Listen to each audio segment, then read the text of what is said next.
எனக்கு நான் மேனேஜர் அப்படி சொல்லியிருக்காங்க அப்படின்னா நான் செக்யூரிட்டி கேட்டேன். வாட்ச்மேன் வந்து மேனேஜர் பேர் என்னன்னு கேட்டா வேற பேர் சொல்றேன். தப்புதானே சார்? என் பிள்ளை என்ன எல்லாரும் தான் ஒண்ணுதானே கஸ்டமருக்கு. என்னென்ன பாத்தீங்க சார்? ஆரஞ்சு ஆப்பிள் எல்லாமே கெட்டு போன குழந்தை பூராமே. வேற ஏதாவது சாக்லேட் எல்லாமே பிஸ்கட் எங்க இருக்கு?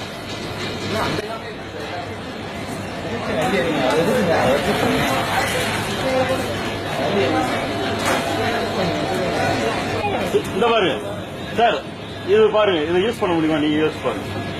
எல்லாமே தான் சார், எல்லாமே இங்க பாருங்க, எத்தனை நாளைக்கு முன்னாடி வச்சீங்க?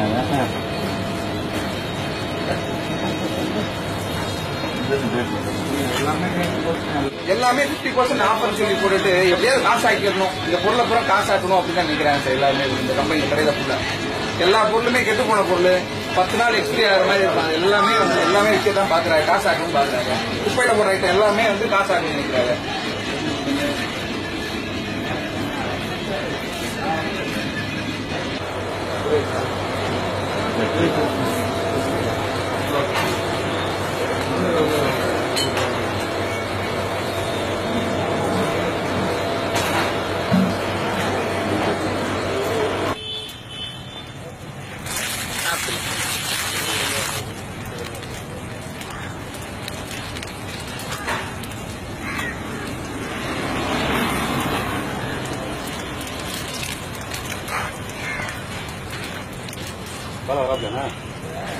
அந்த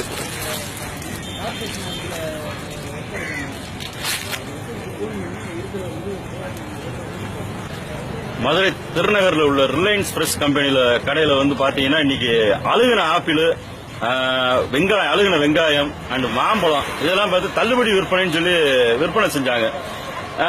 போய் கேட்டதுக்கு இல்ல எங்களுக்கு இது இப்படித்தான் விற்க சொல்லியிருக்காங்க அப்படின்னு சொல்லி அங்க விற்பனை செய்யற லேடிஸ் அண்ட் ஸ்டாஃப்ஸ் எல்லாருமே அப்படித்தான் சொல்லியிருக்காங்க. நான் இது குறித்து வந்து உணவு பாதுகாப்பு அதிகாரிக்கு தகவல் கொடுத்த உடனே அவங்க வந்து பார்த்தோன்னே ஏன் இப்படி பண்ணீங்கன்னு கேட்டோன்னே இல்ல நாங்க எடுத்துடுறோம், இனிமே விற்பனை இல்லை. ஏன் இவ்வளவு நேரம் விற்பனை செஞ்சவங்க பார்த்த உடனே ஏன் தூக்கி? இப்ப பாத்தீங்கன்னா உள்ள போய் பாத்தீங்கன்னா எல்லா காய்கறியுமே விற்பனைக்குள்ளாதான் இருக்கு. உருளைக்கிழங்கு பாத்தீங்கன்னா முளதள்ளி கிடக்கு. அவங்க பார்த்து கேட்ட பிறகு வந்த உடனே தான் தூக்கி எறிகிறாங்க. பாத்தீங்கன்னா அங்க இப்ப இந்த காய்கறியிலே கிடையாது. இப்ப தள்ளுபடின்னு போட்ட காய்கறிகள் எல்லாமே வேஸ்டான காய்கறிகள் தான் இப்ப அந்த காய்கறிகள். அதனால இன்னும் ஸ்ட்ரிக்டா வந்து உள்ள போய் பார்த்தோம்னா இன்னும் என்னென்னமோ இருக்கு. ஆப்பிள் பாத்தீங்கன்னா கட் பண்ணி வச்சிருக்காங்க. எதுக்கு கட் பண்ணி வச்சிருக்காங்க? அழுகி போய் கிடக்கு அந்த ஆப்பிள்.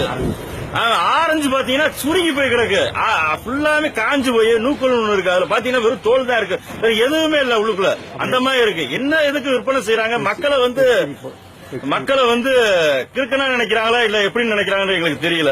அதனால உணவு பாதுகாப்பு அதிகாரி வந்து அடிக்கடி வந்து ரைடு பண்ணணும். இந்த மாதிரி இடங்கள்ல வந்து எக்ஸ்பைரி டேட் வந்து கட்டாயம் பண்ணணும். எக்ஸ்பைரி டேட் வந்து கட்டாயம் செக் பண்ணி இன்னைக்கு வரைக்கும் இருக்கிறத பாத்தீங்கன்னா தூக்கி எறிஞ்சாதான் நல்லா இருக்கும். அதனால பிஃபோர் வந்து 6 மாசம், அதாவது 1 மாசம் 10 நாளுக்குள்ள எக்ஸ்பைரி டேட் எல்லாம் வச்சிருக்காங்க. ஆனா அது மக்கள் பார்த்து யூஸ் பண்றது வந்து 1 மாசம் 2 மாசம் யூஸ் பண்ணுவாங்க. ஆனா மக்களுக்கு அது விழிப்புணர்வு பத்தாது. ஆனா மக்கள் வந்து விழிப்புணர்வா இருந்து அதாவது மினிமம் 15 நாளைக்கு முன்னாடி இருக்கிறத வாங்காதீங்க. தயவுசெய்து தள்ளுபடின்னு சொல்லி வாங்கவே வாங்காதீங்க. மக்கள் வாங்குறதுனாலதான் உங்களுக்கு, அதாவது நீங்க தள்ளுபடியும் போய் நீங்க ஆஸ்பத்திரி செலவழிக்க போறீங்க. அதனால மினிமம் ஒரு 4 மாசம் இல்ல 3 மாசம் எக்ஸ்பைரி இருக்கிறத பார்த்து வாங்க மக்கள். அதனால அதிகாரிகள் வந்து இனிமே அடிக்கடி நடவடிக்கை எடுக்கணும். மேனேஜர் என்ன சொன்னாரு? மேனேஜர் இதுபடி கேட்டதுக்கு கொஞ்சம் ரஃபா தான் பேசுறாங்க. நாங்க இப்பதான் வச்சோம் அப்படின்ட்டு. நான் பார்த்தது வந்து 2:30 மணிக்கு. இப்ப ரைடு நடக்கிறது வந்து 5:30 மணிக்கு. கிட்டத்தட்ட 3.5 மணி நேரம் மேலதான் கிடந்திருக்கு. கேட்டா இப்பதான் வச்சோம், அது எப்படி வந்துச்சுன்னு எங்களுக்கு தெரியாது அப்படின்றாங்க. உங்க பேர்? என் பேர் காலமேகம், மதுரை.